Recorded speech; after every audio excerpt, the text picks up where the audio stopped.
오늘 욥기서의 이 말씀을 관찰해 보면 우리는 욥의 상반된 모습을 보면서 당황하게 됩니다. 왜냐하면 욥기서 1장을 보면 욥이 엄청난 재난을 당합니다. 상상할 수 없는 그런 큰 고난을 받으면서도 흔들림 없이 믿음을 가지고 그 믿음을 지키면서 입술로 원망하지 않고 하나님을 찬미하는 것을 보게 되죠. 그렇게 믿음으로 잘 극복해 나는 이 욥을 보면 우리가 감탄하죠. 수많은 재산이 알 수 없는 재난으로 다 하루아침 잃게 되고 눈에 넣어도 아프지 않다는 그 자녀들이 한날 한시에 다 재앙을 당하여 죽게 되고 자신의 몸뚱이 하나 남았는데 그 몸뚱이도 원인을 알 수 없는 심한 악창을 죽어갑니다. 그런데도 불구하고 하나님을 원망하지 않고 운명을 탓하지 않죠. 욥기서 1장 21절에 중요한 아주 유명한 말이 나오잖아요. 뭐라고 말씀하고 있습니까? 21절에 이르되 내가 모태에서 알몸으로 나왔사온즉 또한 알몸이 그리로 돌아갈지라.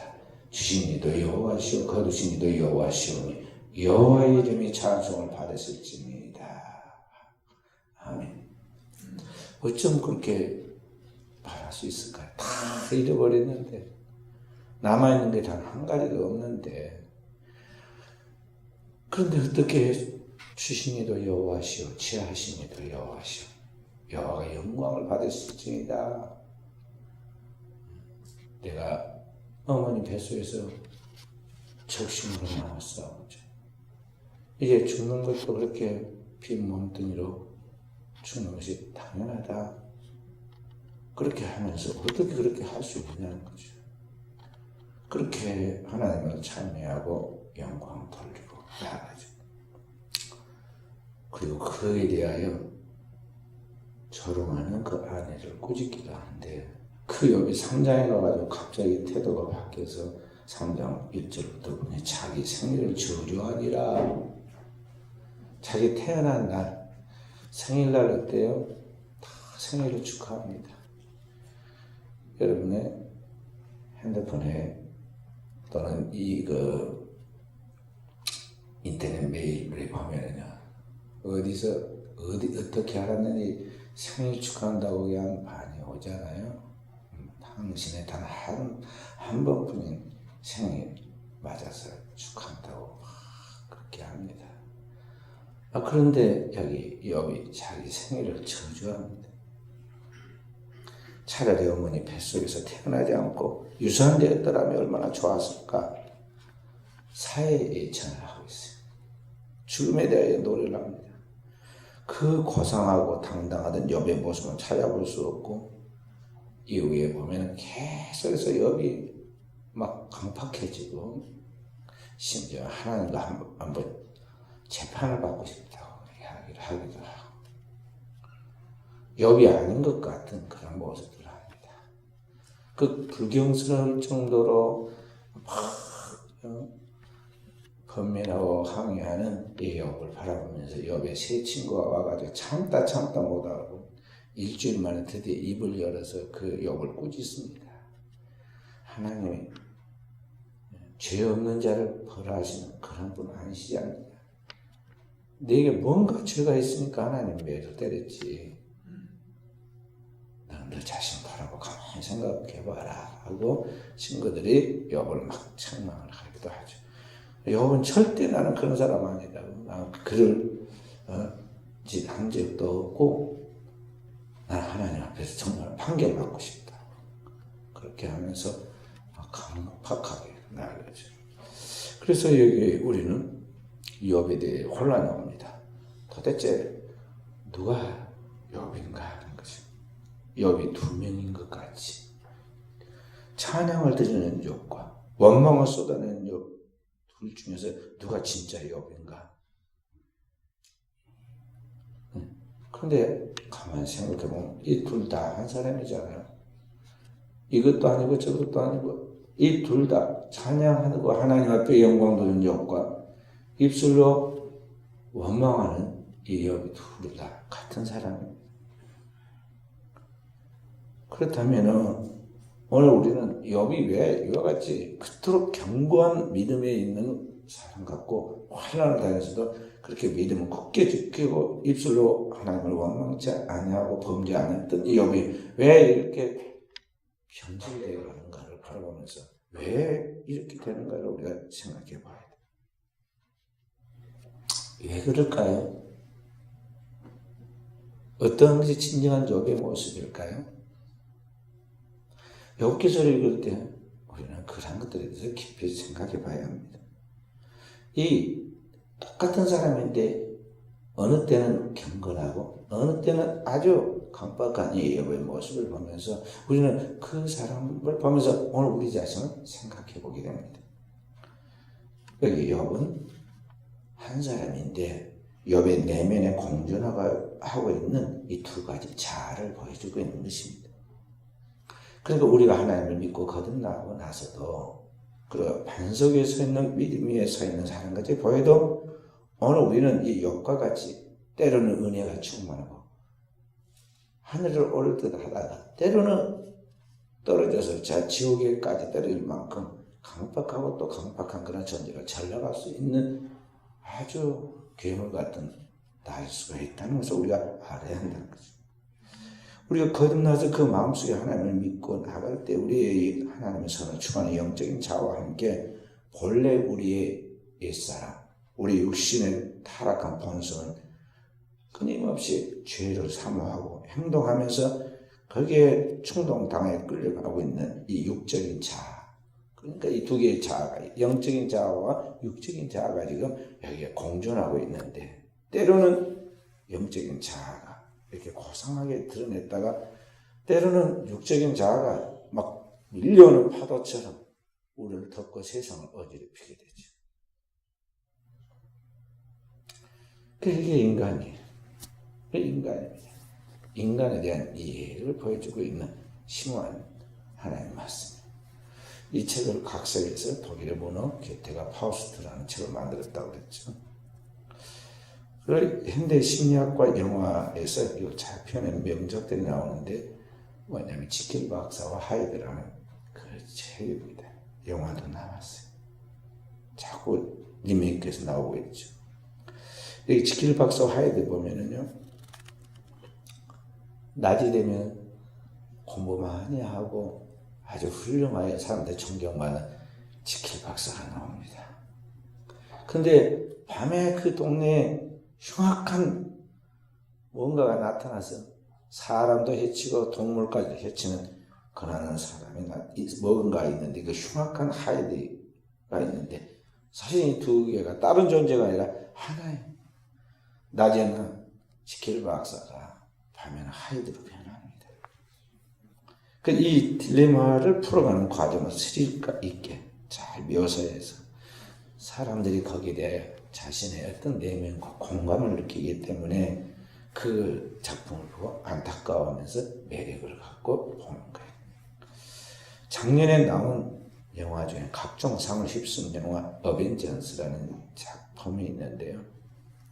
그것도 똑같은 그런 스타일입니다. 평범한 인간인 브루스 배너가 어느 순간에 잔인한 독색 태풍이 헐크로 바뀌어가지고 온 세상을 초토화시키죠. 그러니까 아까 지킬 박사 하이드와 거의 비슷한 그런 현대판 영화인데요. 그만큼 재밌게 하려고 액션을 다양하게 묘사하고 그것을 잡기 위해 해결하기 위해서 더 웅장한 스케일로 나가서 작년에 그 영화 하나가 상을 많이 휩쓸었어요. 지킬 박사 하이드라는 그 책과 이 브루스 배너와 헐크 이 동일한 사람들인데요. 이 차이점이 뭐냐면은 지킬 박사 하이드는요 자기가 하면서 인식을 못해요. 낮에 지킬 박사고 밤에 하이드가 된 자기가 지금 똑같은 동일한 존재를 모르는 게 이제 지킬 박사 하이드고요. 여기 브루스 배너하고 나중에 헐크로 변하는 이것은 이 사람은 자기가 인식을 합니다. 바로 그 막 녹색 태풍이 되어가지고 주변을 초토화시킨 존재가 바로 자기 자신인가 나라는 것을 인식하게 돼요. 그래서 그 영화에 그때 보면은 그런 것들이 나옵니다. 거기 보면은 브루스 배너가 온 세상을 녹색 태풍으로 초토화시키고, 그리고 어느 순간 정신을 잃고 쓰러졌는데 깨어나서 보니까 평범한 원래 자기의 모습인 브루스 배너로 돌아오죠. 그런 온 천지가 뒤에 덮여 있으니까 놀래가지고 그 박살낸, 자신이 박살낸 건물 잔해 위에 서서 둘러봅니다. 그때 인기척을 듣고 누군가 겁에 질린 모습으로 다가와서 쳐다보았을 때 이 브루스 배너가 물어보죠. 누구 다친 사람 없어요? 근심에 차가죠. 왜냐면 자기가 한 짓인지 알기 때문에. 그리고 죄책감과 참담함으로 괴로워합니다.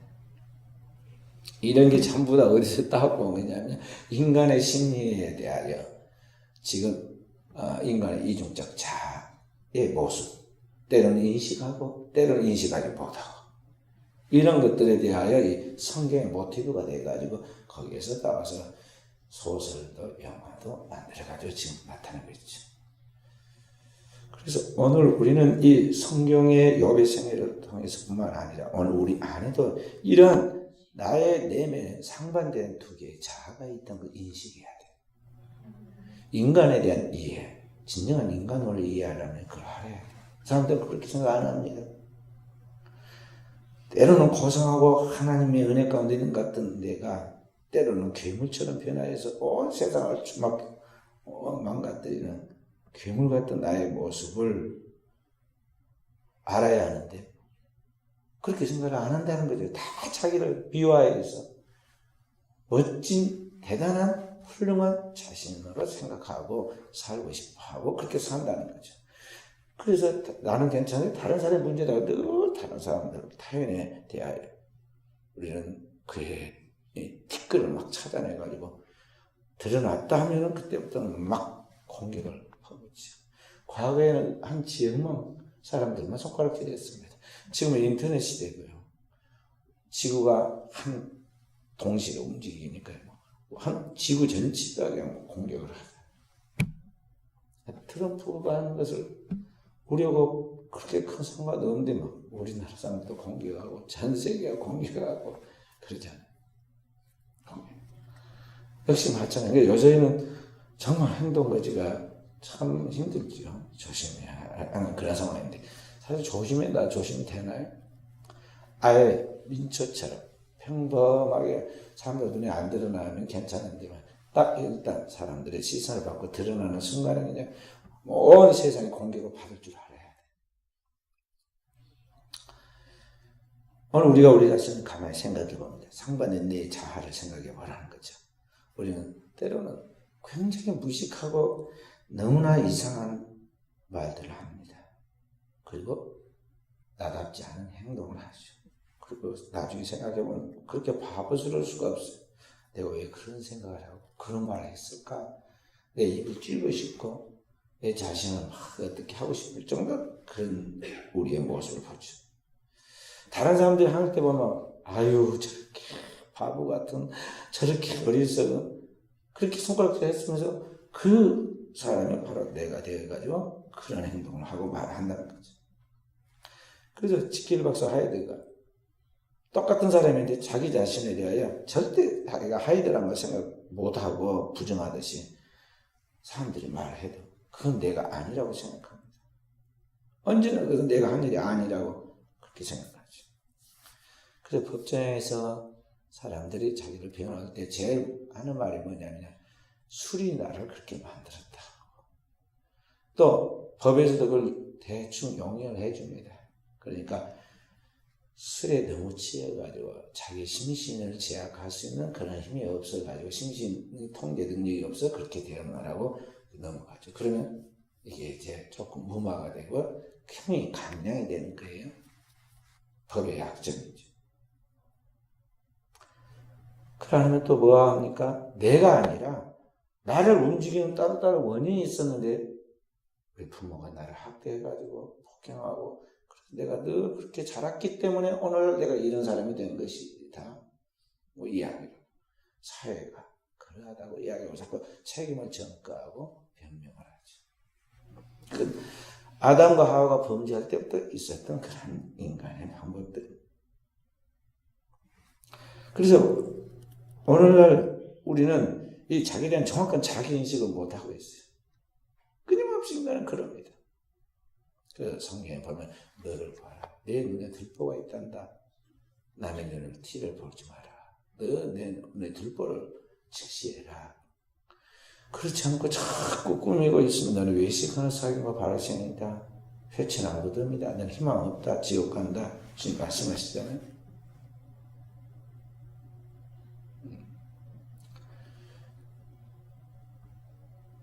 요한복음 8장에 보면 예수를 찾기 위하여 음모를 꾸미죠. 근데 그래서 음모는 실제로 있었던 사건인데 어떤 불륜을 저지르는 남녀에 대하여 정보를 알고 있었어요. 그 정보를 알고는 현장을 딱 덮쳐가지고 그 남녀를 끌고 왔어요.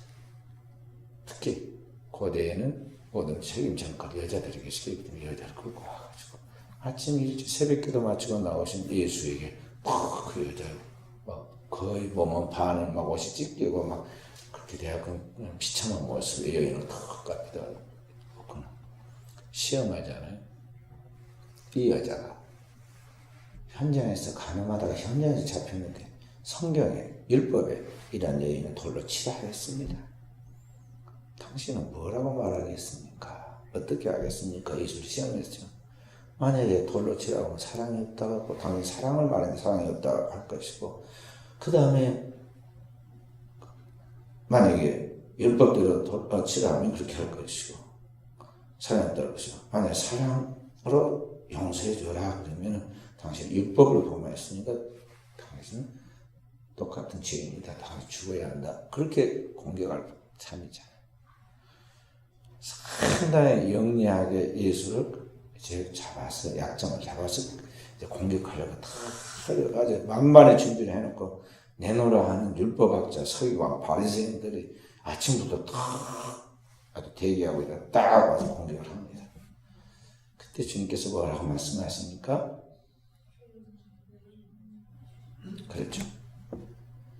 그 외식하는 서기관과 바리새인들에게 너 속에 있는 이중적 자아에 대하여 너 지금 꾸미고 있는 고상한 너의 모습과 함께 너 안에 잠재된 이 죄악된 본성과 네 안에 그 죄의 행동들, 그 죄악된 본능들을 직시하라는 거죠.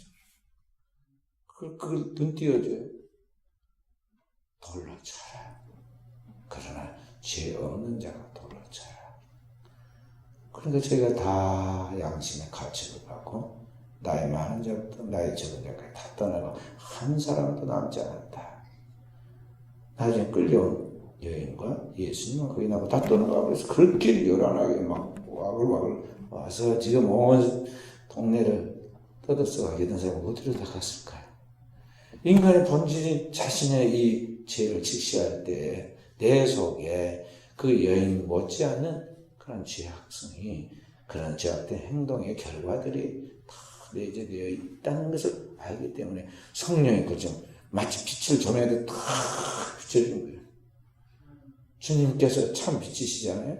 참 빛인 주님께서 그들의 마음속에 다 생각나게 한 거예요.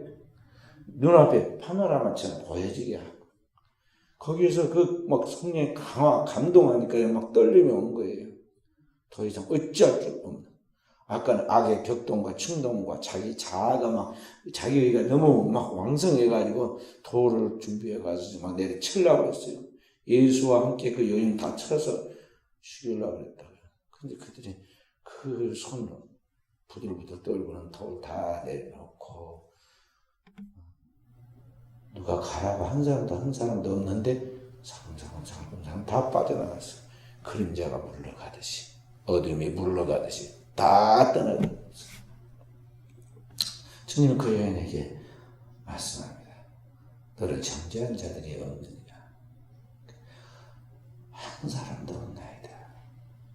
나도 너를 정죄하지 않으니 다시는 가서 죄를 짓지 말라. 그 그 다음에 주님이 요한복음 8장 12절에 그렇게 말합니다. 내가 세상의 빛이니 빛 안에 있는 자는 어둠에 다니지 아니하리라 그랬어요. 그러니까 주님의 빛 가운데 살아라는 것이죠. 그래서 오늘을 살아가는 우리가 바로 내가 이런 상반된 두 개의 자수에 있는 불완전한 이 인간이라는 것 알고 우리 자신을 하나님 앞에 겸손하게 내려놓고 주님을 의지해야 하고 주님의 은혜를 사모해야 하고 고통받고 방황하고 절망하고 시험에 들어서 죽어가는 영혼들에 대하여 매질하거나 손가락질하기 전에 우리는 그 영혼을 나라고 생각하고 나의 연약한 모습을 생각하고 긍휼히 여겨야 한다는 것이죠. 그래서 주께서 말씀한 내 형제를 내 몸처럼 사랑하고 내 원수가 내게 죄를 범하였거든 위하고 기도해라 하는 것입니다. 오늘 우리는 어느 때는 강하고 어떤 때는 약하고 늘 이게 이렇게 이제 끊임없이 우리 삶 속에서 교체되어 옵니다. 요한만 그런 게 아니고 성경에 보면 아주 위대한 위인들이 어리석은 일을 행하기도 하고 또 어리석은 위인들이 다시 주님을 힘입고 다시 새롭게 일어나서 또 믿음의 조상으로서의 거룩한 믿음의 유산을 가지고 혈통을 이어가는 것도 보잖아요. 그걸 인식해야 돼요. 인간이 무엇인가를 인식하지 못하고 인간에 대한 정확한 자기 이해를 하지 못하는 사람은요, 다른 사람을 긍휼히 여기거나 사랑할 수 없고 연약한 영혼을 놓고 기도할 수 없는 거예요. 그런 사람은, 진정한 이해를 가진 사람은요, 자녀를 사랑하기 때문에 자녀를 책망도 하는데, 그렇기 때문에 자녀들이 부모가 꾸짖어도 다시 부모로 들어오고 사랑을 받아들여서 그런 거죠. 왜냐하면 부모가 지금 몇 대일 때는 진짜 엄마가 나를 미워한 것 같고 나를 안 낳은 것 같고 나만 미워한 것 같이 보이지만 또 다른 한편 나를 정말 사랑하기 때문에 또 나의 모든 것을 이렇게 한다는 걸 인식하거든요. 그래서 이 자녀들이 잘하는 거예요, 가정에서. 그리고 오늘 우리가 그런 사랑과 그런 이해를 가지고 구역을 관리하고 분반 공부를 하면서 이 자녀들, 믿음의 자녀, 교회 아동부, 중고등부, 청년부를 돌보고 그래야지. 그런 인간에 대한 이해도 없이 그런 사람을 사랑한다고 말하면 그게 말이 통하겠어? 부모가 말해도 이 자녀들이 그걸 인식할 때까지 몇십 년 시간이 걸리고 처리되는데 이렇게 지금 떠돌이처럼 우리가 며칠에 한 번씩 또는 한 주에 한 번씩 또는 수업주에 한 번씩을 만난 사람들이 그게 와 닿겠느냐는 거죠. TV 드라마가 훨씬 더 빨리 와 닿는다고. 그래서 우리는 이런 깊은 하나님의 사랑이 성령으로 말미암아 우리를 통해서 나타나고 보여지고 체험되어져서 세상이 알지 못하는, 세상에서 맛보지 않는 참된 사랑과 은혜를 하나님의 교회를 통해서 배우게 될 때 그 영혼은 살아나고 그 영혼은 주님을 떠나지 않게 되는 거예요. 2차 대전 때 히틀러를 세계를 지금 막 파멸을 몰고 가는 히틀러를 뭘로 생각했냐면 지금 운전수가 미쳐가지고 있는데 그 미친 운전수가 손님을 가득 차에다 싣고 지금 운전하고 가는 것을 생각을 하고, 그렇다면 어떻게 하느냐? 그 버스 안에 많은 사람을 살리기 위해서는 어쩔 수 없다고 미친 운전수를 끌어내야 한다. 그래서 히틀러를 미친 운전수라고 생각하고 그를 끌어내야 한다고 히틀러 암살 작전에 참여했다가 발각돼가지고 순교당한 사람, 행동하는 신학자라고 하는 본 헤퍼라는 사람이 있어요. 디트리히트 본 헤퍼라는 사람입니다. 그분이 죽기 전에 감옥속에서 시를 씁니다. 나는 누구인가 하는 시. 나는 누구인가. 남들은 나에게 말하기를 불행한 하루를 지내는 나의 모습이 어찌 평온하게 웃으며 당당하지. 마치 승리만 아는 투사 같다는데 남들이 말하는 내가 참 나인가? 나 스스로 아는 내가 참 나인가? 세상에 든 새처럼 불안하고 그립고 약한 나. 목을 졸린 사람처럼 살고 싶어 몸부림치는다. 쭉 하면서 자기의 이중적인 자아를 막 풀어내. 사람들은 디트리 본헤이프에 대해서 용기 있는 행동하는 신학자를 지금도 존경하죠. 많은 시간이 지났는데도 그 젊은 신학자에 대해 기념을 합니다. 그런데 사실은 그도 어땠느냐? 서울은 비열하고 때로는 떨고 살고 싶어서 몸부림치고 별 생각을 다 했던 사람이다 이 말이죠. 그 인간이에요. 그래서 오늘 우리는 이런 우리의 이 모습을 더 생각해야 돼요. 거듭나기 전에 나의 모습과 거듭나서 새로운 피조물이 되어서 하나님의 자녀가 된 하나님의 사람이 된 나의 모습, 이 두 개의 자아가 공존하던 사실을 알고 어떻게 그러면 우리가 이 두 개의 충돌하는 공존하는 자아 속에서 승리할 수 있는가 하는 거예요. 어떻게 해야 하느냐? 사도 바울이 그 답을 가르쳐주고 있어요. 사도 바울도 욥처럼 본헤퍼처럼 영화에 나와 있는 시킬 박사나 이 브루스 베나처럼 이런 고통 속에 있었는데요. 이런 고통과 갈등과 범민 속에서 계속 사도 바울도 기도하다가 거기에 대해서 확실한 정의를 내리죠. 자, 넘어가서 7장. 하나님의 말씀 넘어가서 7장.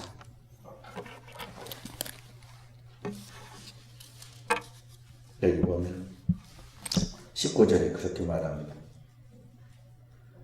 15절을 봅니다. 내가 행하는 것을 내가 알지 못하나니 곧 내가 원하는 것을 행하지 아니하고 도리어 미워하는 것을 행함이라. 19절에 보면 내가 원하는 바 선을 행하지 아니하고 도리어 원하지 않은 바 악을 행하는도다.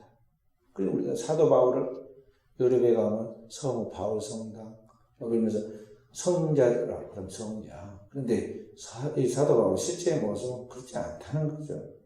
맨날 죄 아래 팔려서 여기 14절 보면 내가 죄 아래 팔렸다. 육신의 속에 죄 아래 팔렸다. 그 다음에 15절에 보면 원하는 선한 것은 행하지 않고 도리어 미워하는 것을 행한다. 고민하죠. 악을 행하는 거다. 원하는 것 선을 행하지 않고 악을 행하는 거다. 그렇게 하면서 보면 도대체 무언가? 도대체 나는 뭔가 생각하면서 깊이 묵상에 깨달은 게 있어요. 그러니까 이건 일반 서적이나 소설에 나오지 않는 무엇인지 이야기, 성경이 답을 그렇게 드려요. 19절에 뭐라고 하냐면 내가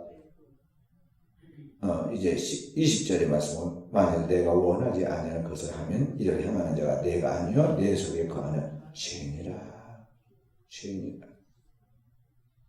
그래서 23절에 보면 내 지체 속에 또 한 다른 법이 내 마음의 법과 싸워 하나님의 법을 즐거워하는 내 마음의 법과 싸워 내 지체 속에 있는 죄의 법으로 나를 사로잡아 온 것을 보는도다.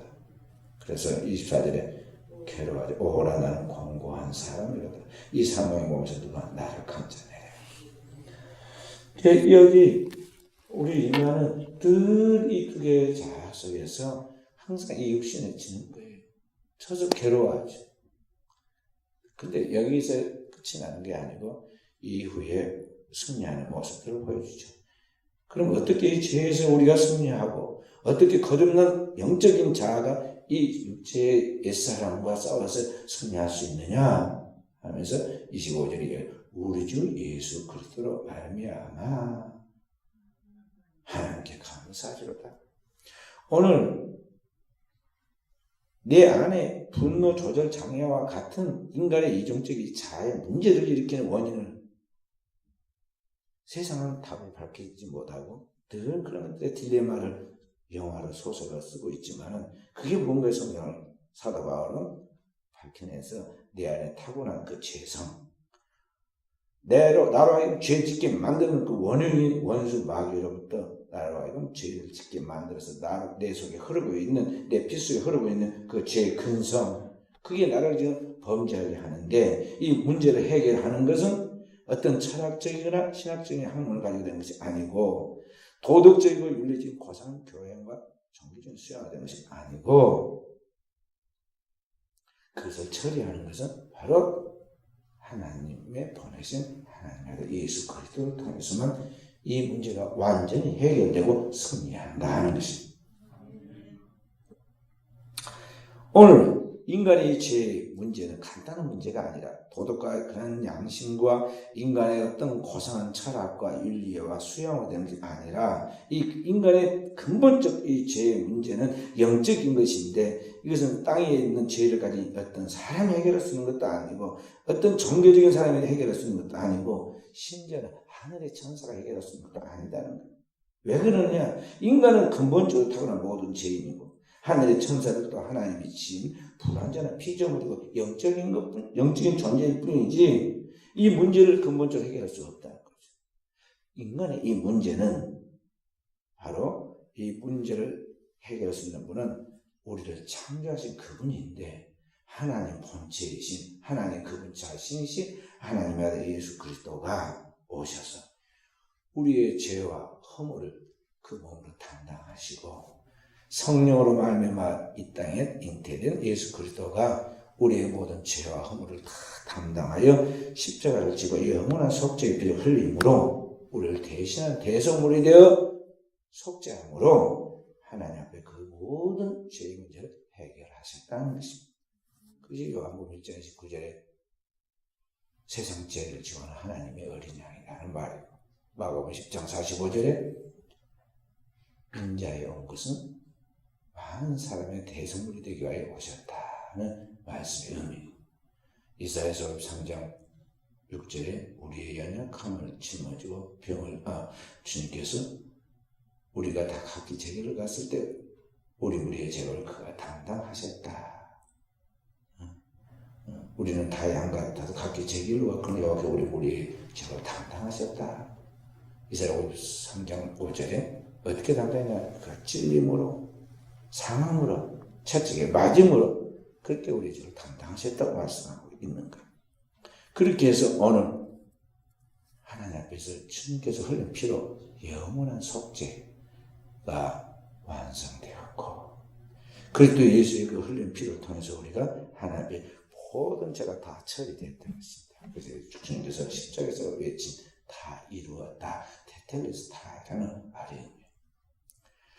그렇게 해서 그 예수 그리스도를 통해서 우리의 근본적인 이 이중적 자아 속에 흐르고 있는 이 죄성 때로는 성령으로 충만하고 은혜로 충만한 말씀을 생각 같은 나이지만 또 순간순간 세상과 동조해가지고 짝을 이루어가지고 세상적이고 육체적이고 정력적으로 가고 있는 내 본성을 따라 옛사람으로 가고 있는 나의 자아가 충돌할 때 오늘 우리를 날마다 새롭게 만드시는 근본적인 그 해결책은 바로 그리스도 예수이고 그분의 십자가 보혈의 공로라는 거죠. 그 주님을 믿고 그 주님의 보혈의 피에 이름을 부르고 나아갈 때 우리 안에 영과 홍보에 있는 모든 죄가 다 씻겨나가고 사해지고 오늘 우리가 하나님의 자녀로서 거듭나게 되는데 이러한 거듭남을 통해서 하나님께 우리의 모든 죄를 사랑과 함께 사해 주시고 하나님 자녀가 되었다는 표로서 그 안에 하나님의 영을 회복시켜 주는 거예요. 죄 때문에 떠나갔다 하나님의 성령이 오늘 우리 안에 들어오셔서 오늘 우리 안에 하나님의 생기가 돌아오게 되는데 이게 성령의 충만함이다. 사도행전 2장 37절 38절에 그렇게 말하잖아요. 너희가 각각 회개하여 예수 그리스도의 이름으로 세례를 받고 죄 사함을 받아라. 그러면 성령을 선물로 받으리니 이는 너희와 너희 자녀들과 또한 먼 데 있는 사람들까지 얼마든지 부르신 자들에게 하실 것이다. 그랬어요. 그러니까 오늘 우리 믿는 그리스도인은 반드시 그리스도의 복음을 확실하게 꿰뚫어야 하고 믿어야 하고 믿는 가운데 이 성령의 충만함을 덧입을 때 우리는 육신의 소욕에 사로잡히지 않고 성령으로 말미암아 육신의 모든 그런 충동적이고 격동적이고 세속적인 것을 이기고 승리해 갈 수 있다는 것입니다. 그것을 로마서 8장에 1절에 그렇게 말했어요. 그러므로 그리스도 예수 안에 있는 자에게 결코 정죄함이 없나니 이는 그리스도 예수 안에 있는 생명의 성령의 법이 죄와 사망의 것들을 해방하였습니다.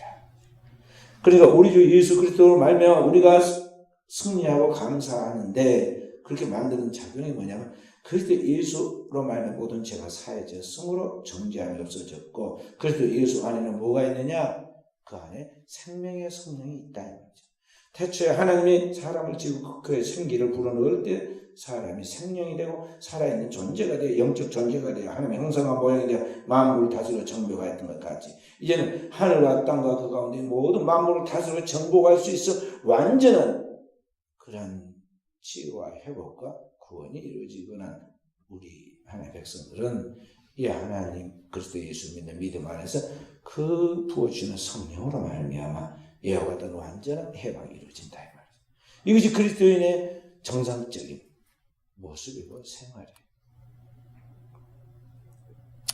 그래서 이 시대에 이 종말의 시대에 저 미국의 트럼프 대통령이 끊임없이 막 동맹국에까지도 이제 동맹 주둔해 가지고 꼭 지켜준 값을 내라.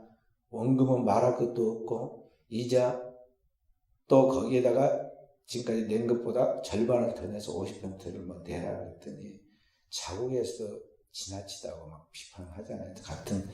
같은 당인에 대해서 비난을 하죠. 그렇게 세계가 지금 막 경제적으로 이제 점점 어려운 요한계시에 나와 있는 막 그런 지금 상황으로 지금 종말의 상황으로 뭐라고 하고 있어요. 그래서 세상은 이 돈 없으면 이제 곧 굶어 죽을 것 같은 것이 막 눈에 보입니다. 그래서 세상은 금과 은을 구하지만 그리스도인들은 금과 은이 아니라 바로 영원한 생명 대신에 그리스도 예수를 구해야 돼요. 금과 은은 내게 없거냐. 내게 있는 것은 내게 주니 곧 나사렛 예수 그리스도 이름으로 일어나 걸으라. 그러니까 오늘 우리가 사는 것은 이 육신에 필요한 물질적인 그런 것이 전부가 아니라 떡이 전부가 아니라 오늘 우리 안에 진정한 생명이신 그리스도 안에 있는 하나님의 거룩한 성령으로 말미암아 살아간다는 걸 알고 우리는 우리 주 예수 그리스도를 구하고 그의 이름을 부르고 나아가야 된다. 모이기를 피하는 사람들처럼 바쁘다 또는 시간이 없다 무엇이 어쩐다고 그렇게 하면서 흩어지고 이 종말 때 세상에 빠져 있을 때 그리스도인은 모여야 돼요. 모이기를 피하는 어떤 자들처럼 하지 말고 삶의 우선순위를 하나님의 재단에서 모여서 예배하고 기도하는 거예요. 아무리 바빠도 살아야 할 거 아니에요? 아무리 바쁘고 세상이 분주해도 노아가 방주를 만들듯이 오늘 우리는 하나님의 재단에서 하나님의 집을 지어야 합니다. 부지런히 모여서 기도해야 돼요. 어떤 것도 합리화될 수 없고 어떤 것도 마귀의 소름사는 명심해야 돼요. 생명 앞에 다른 것이 다 뒤로 물러가야 돼요. 누구든지 주의 이름을 부른다면 구원을 받으리라 그랬어요. 이 마지막 때에 우리는 주의 이름을 부르고 그 주님의 이름으로 승리하도록 해야겠습니다. 권투 선수 중에 조지 포먼이라는 사람이 있어요. 새까맣게 생겼는데 이 사람 TV에서 여러 번 봤을 거예요.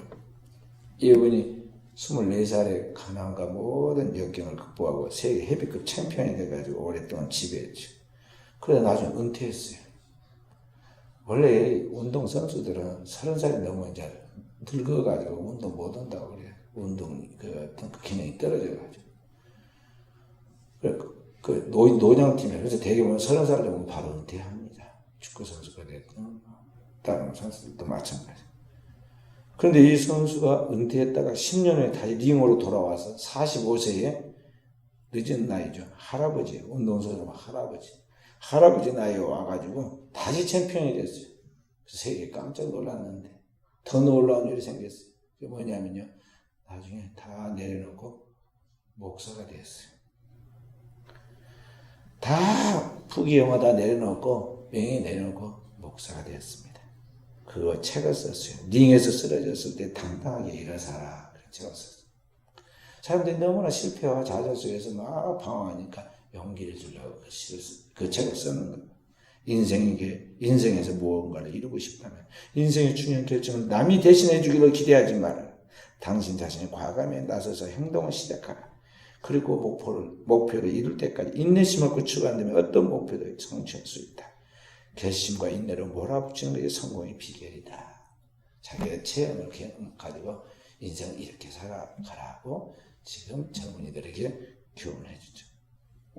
이렇게 그가 말할 수 있었던 건 뭐냐면 그리스도 예수를 믿고 나서 주님을 믿는 믿음 안에서 이렇게 이런 삶이 가능하다고 자기가 체험을 했기 때문에 그걸 지금 이야기하는 거예요. 그러니까 단지 막 용기만 얻고 된다 그런 말이 아니고 이번에 진정한 믿음을 가진 사람, 그리스도를 만나고 변화되고 거듭나고 그 영적인 힘의 능력으로 살아가는 삶이 이게 막 주먹으로 막 싸우는 정도가 아니라 이 보이지 않는 혈과 육의 싸움이 아니라 보이지 않는 영적인 싸움에서 최후의 승자가 되어야 한다는 것을 자기가 경험했기 때문에 다 내려놓고 이제 목사가 되면서 그것을 좀 이야기하는 거죠. 사도 바울이 빌립보서 4장 13절에 내게 능력 주신 자 안에서 내가 모든 걸 할 수 있다는 말과 같은 이야기죠. 오늘 밤도 우리 사랑하는 귀한 성도 여러분, 저와 우리 성도들이 삶을 어떻게 살아갑니까? 그리고 그 삶은 자녀들이 유산이 될 것입니다. 어떻게 살아가는지. 사람들 다 자녀들이요 죽고 다음에 해서 그때 흔적을 막 찾고 그러더라고요. 그런데 사실은 살아있을 때 다 저절로 보여지고 유산이 돼야 돼요. 그때. 오늘 우리는 어떤 믿음을 유산을 남길 것인가? 성경은 믿음의 족장들에게 쭉 나오고 저도 이렇게 사도들의 이야기와 함께 그 믿음의 계보를 제자들의 이야기가 나옵니다. 오늘을 살아가는 우리는 오늘의 이 시대의 믿음의 조상이고 믿음의 족장들이고 믿음의 사도들이라는 걸 기억해야 돼요. 우리는 세상과 세상에 있는 것들에 그 부분을 우리가 알려줄 필요가 없어요. 왜냐하면 세상은 너무너무 잘 알려줍니다. 마귀가 우리를 어떻게 살아가야 하는지, 세상적으로 살아가는 것에 대해서 잘못된 생각과 사상 너무나 많이 망연시켜놨기 때문에 그건 알려줄 필요가 없어요. 그래서 때는 우리 한 가지 구원 얻는 참된 진리와 그 지식을 알려줘야 돼요.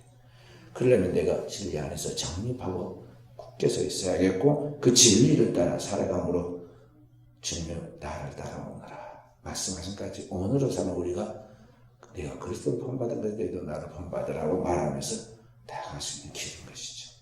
이런 믿음의 거룩한 향로에서 앞장을 서고 승리함으로 하나님의 영광을 드리는 종들이 되어지기를 주의 이름으로 축원드립니다. 거룩하신 아버지, 오늘도 말씀 붙들고 주의 사랑하는 종들 기도합니다.